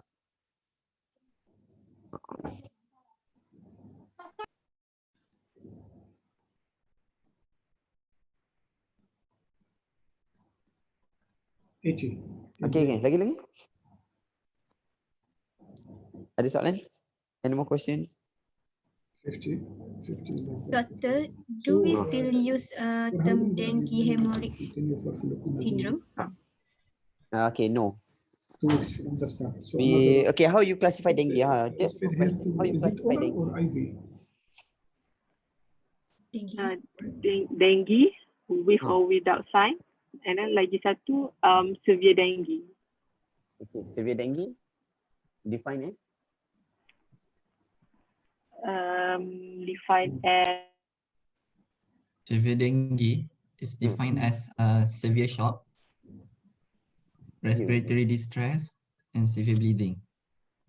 Oh, severe dengue. What is definition of severe dengue? Okay. It's a dengue with an organ damage lah. Dengue with organ damage. Dengue with coagulopathy, dengue with pulmonary pleural effusion, dengue with encephalopathy, dengue with myocarditis. This bila ada organ damage, then we call it severe dengue. It may not necessarily shock, It may not necessarily shock. Tapi dengue shock is a severe dengue. So we divide dengue with warning sign, dengue without warning sign, and then you've got dengue, severe dengue, you've got dengue shock, and dengue without shock tapi ada organ impairment. Okay. Because from the definition for dengue hemorrhagic fever, it says that it is if there is any bleeding PTK, so it considered as dengue hemorrhagic fever. Ya. Ni case definition. Bila punya case definition tu? Year berapa? Year berapa? Tahun bila punya case definition? Actually, and they Oh, changed the 2006. We no longer use hemorrhagic dengue now because I think WHO changed the case definition of dengue in the year 2012 kot, I rasa. Our CPG come out with a new definition in 2013 our dengue CPG, I can't remember. But when I did frankly speaking, my undergrad, I memang tak belajar dengue. I never know about dengue in my undergrad. But when I start my housemanship, we still use dengue hemorrhagic. But when I did my pediatric posting, I need to present dengue in the CME, and I present it using the old classification, and I was condemned because recently they changed the classification. So I think it may change they changed the classification in 2012 or 2013. I can remember now. All time. Any other questions? I want to clarify. So if there any bleeding or PTK, so it considered as warning sign. Macam mana? That is warning sign. That is warning sign. Warning sign. Okay. You didn't prefer high flow? Yang has test tu, Tony case tu, kita dah boleh diagnose dengue fever. No. Okay. How to diagnose dengue fever? Again, I will ask you this question. How to diagnose dengue fever? The definition 2 out of 5. Okay. You have to think universally lah. Just imagine those kat rural or those yang kat district that have no access to investigation kan. So can they diagnose dengue? Boleh. Can lah. Kalau you diagnose dengue by blood, then those yang dekat hutan tu tak boleh lah diagnose dengue. That's why diagnosis, when you say how to diagnose dengue, diagnosis is as long as they fulfill the case definition of dengue, it is dengue. But to confirm diagnosis, you need the antigen test. But if more than 5 days, you don't do antigen test, you do serology. You look for IgG and IgM lah, to confirm diagnosis. That is to confirm diagnosis. Okay. But if got dengue, you already diagnosed dengue and then got the warning sign, you call it dengue with warning sign. But if they got like an organ damage or shock, then they say severe dengue. Kalau memang shock, then dengue shock syndrome. Dengue with shock. Okay, faham? Okay. Simple je kan? Okay lah, I think I need to pass to Dr. Mossad. Dr. Mossad, are you there?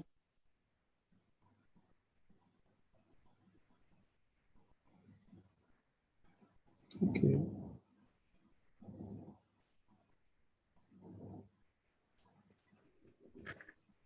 Dr. Mossad, I need to go because I need to do an urgent phone call. Dr. Mossad? Oh, Dr. Mossad. Okay.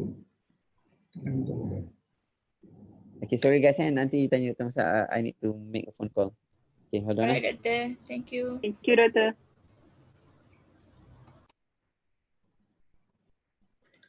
Okay.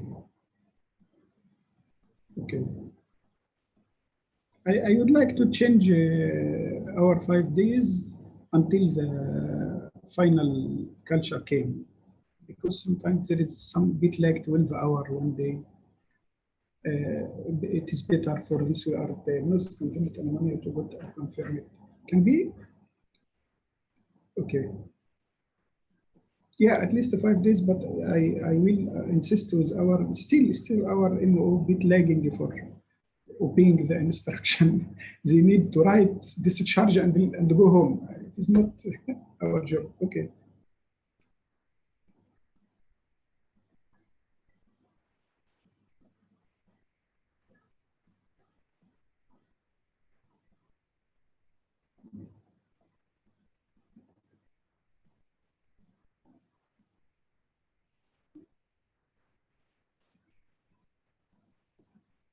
How many weeks, the doctor said? How many weeks? Okay. The weight is okay? Okay. Oh, alhamdulillah. Okay.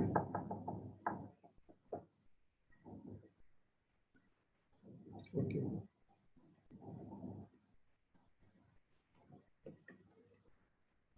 Oxygen? Okay. Alhamdulillah.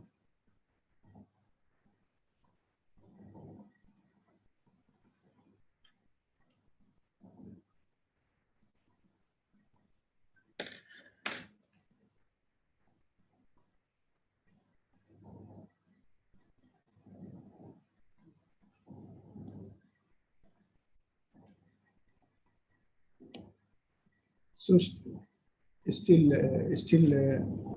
not started feeding.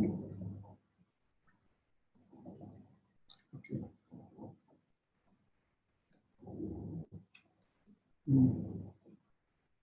Even formula? Even formula?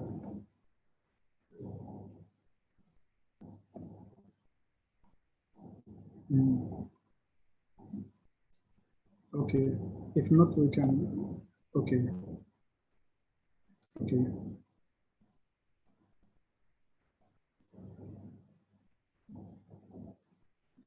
It is more than one ashikin? You have two ashikin? Oh, I see.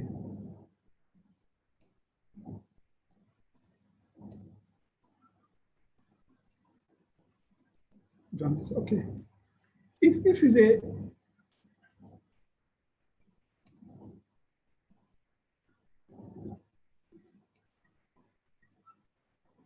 good. No issue. No issue, Doctor said. This simple cases I will revise inshallah. So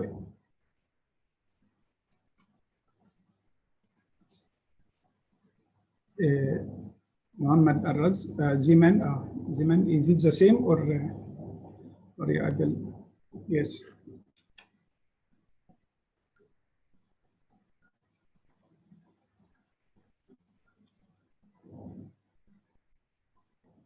Alhamdulillah.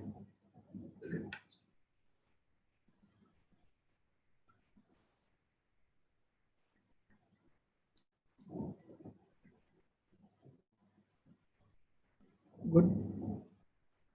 Alhamdulillah. Feeding. Okay.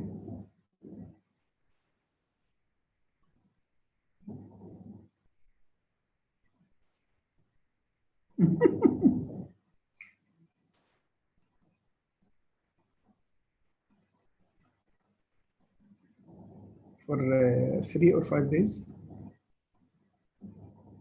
Okay. No issue. No issue.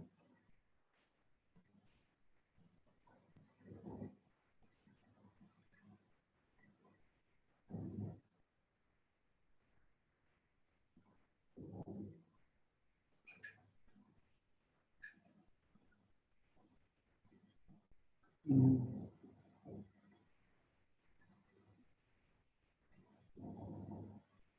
Okay. Vomited. Rash. Oops.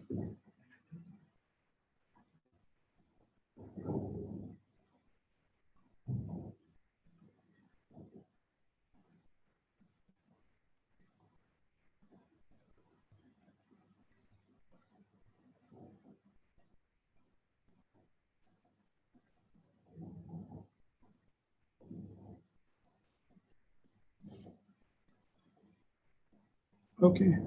Oh, so alhamdulillah, settled now. Mm.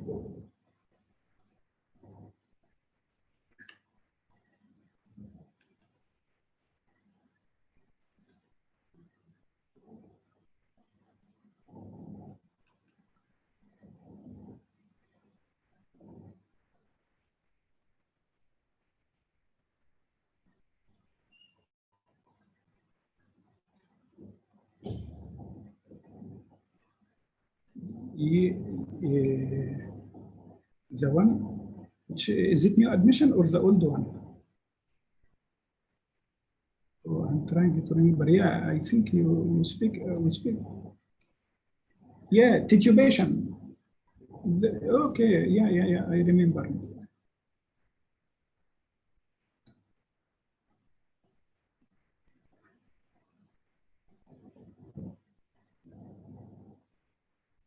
Mm.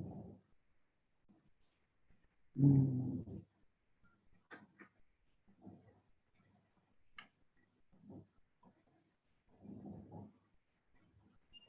What is the first diagnosis?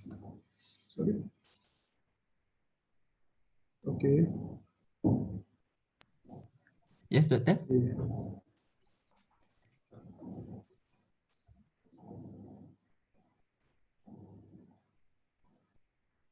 What about cortisone?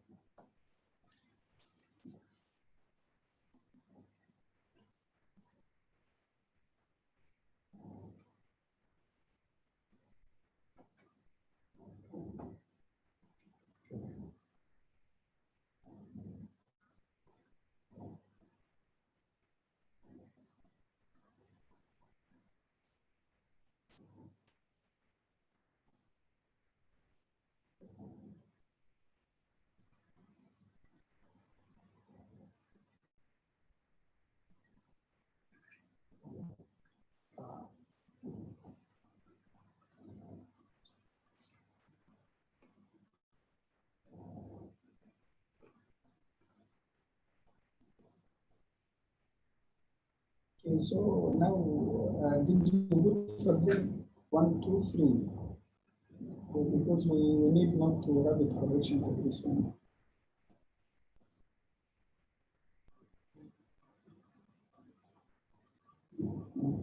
Okay, 5. Yeah.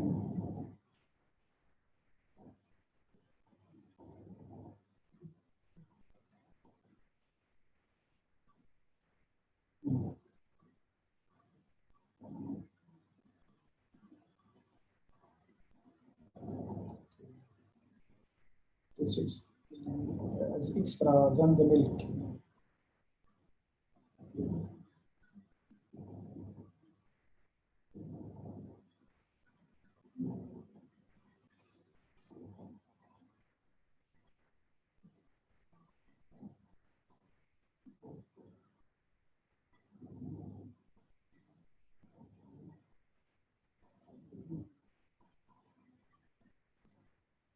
Milk is central.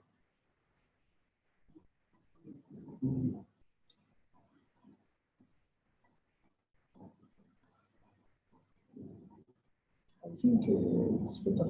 Mossad. Is there any rule for Kibra for hyponatremia? Yeah, I'm asking you there. Maybe the positive. I'm asking you for that. Well, this is the only medication given to the baby. The liver, yes. No. I will revise. This is the only medication for DBS.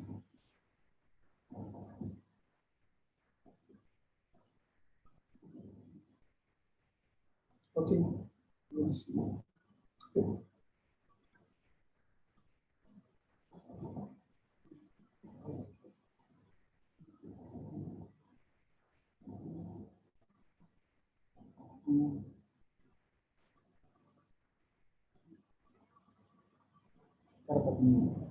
So you start the name or not antibiotic now? Nero, not imidinan. Okay.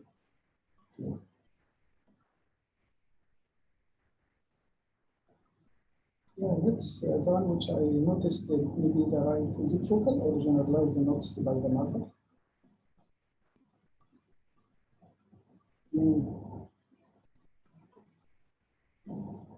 I see, I see.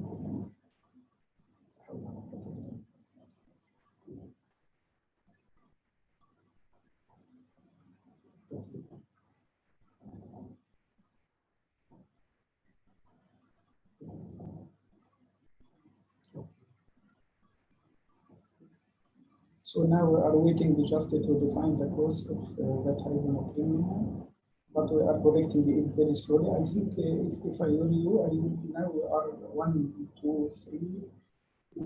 Difficult to hold convulsion more than 120, so we can just ask them to continue as 4 plus the normal over the normal link, or you need to add 6.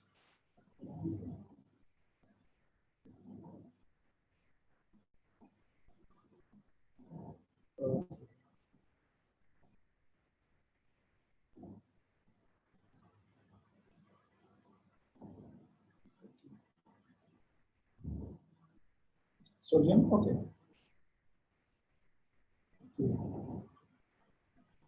Yes.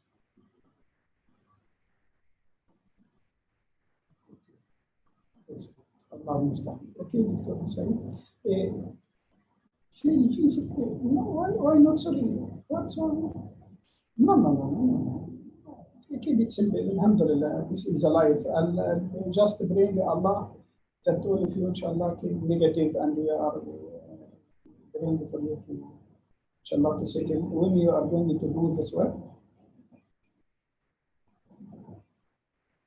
Okay, so tomorrow you are on call? Yes, I am. I will cover you tomorrow because I think it must be someone for the in ICU, or just I go around and leave it for the other. It is according to your plan. I am on call on Saturday, Alawi on Friday, but I planned with him to do round also on Friday morning for in ICU.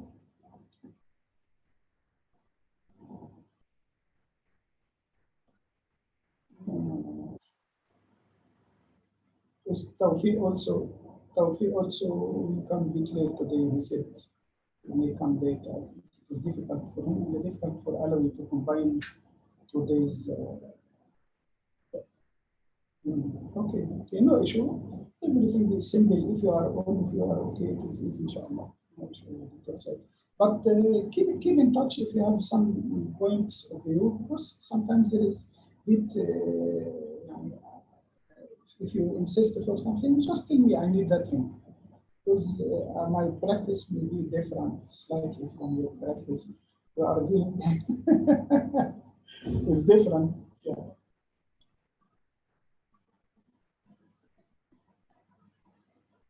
Yeah, we just intubate and slowly for feeding.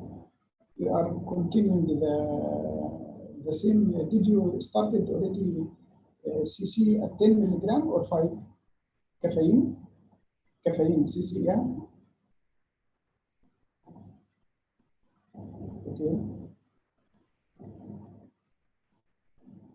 Sorry, we'll continue as 5 or 10. I prefer to give him 10. I prefer to give him 10 until 3 days, 5 days, 1 week. No apnea, we can go for 5. If so.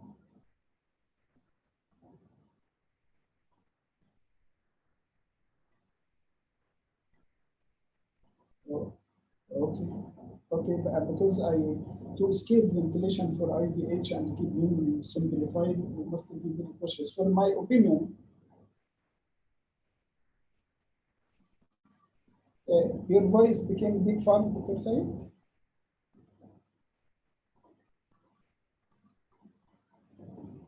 Okay, okay, okay. Let us, inshallah, hoping you will okay. Okay, who is in call today there? No, not on call for the MO. Shafi? Oh. Okay, Shafi is very dangerous. I need to go there. He is a good, but he is upgrading slowly and sometimes forgot important points. He is keen to be. Okay. Please isolate yourself from your kids, please. Don't be sympathize with anything. Go for a room and close it completely and put your mushaf with you. It's Quran, inshallah, and we'll be okay. I practiced it 14 days before.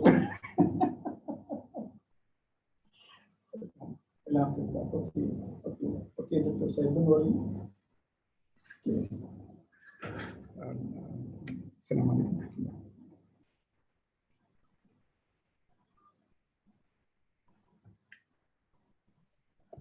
Assalamualaikum, Doktor.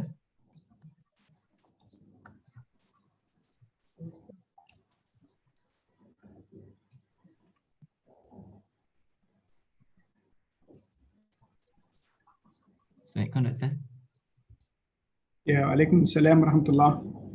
Sorry, I got phone for urgent case. Did you finished? Dr. Alawi? Yeah, Dr. Alvi. Yes, done. Left And also? Dr. Alvi also have left the. Yeah. I don't know what will happen with you, inshallah. Okay. All right. We have some problem with COVID. Hoping all of you will be okay. So, did you present your slides for dengue? Yes. You finished already? Hmm. Okay. Please take care about dengue. Just this is my repeated message. It is very important. Dengue is one of the common diseases in Malaysia. You must know for your diseases which is endemic in our area, you must know from A to Z. It is not allowed to try in this situation. As you know, any case of dengue, if died, you are going to brought to investigation all over Malaysia, not all over Kuantan or Bahang, because we are trying. The treatment of dengue is not so complicated. This is just fluid adjustment, input-output chart, and check if the patient, which degree he is a simple or warning sign, or he has got any shock or any bleeding, and every level have its care. Just define the level of care. At that point, you will find everything are more simple. Okay.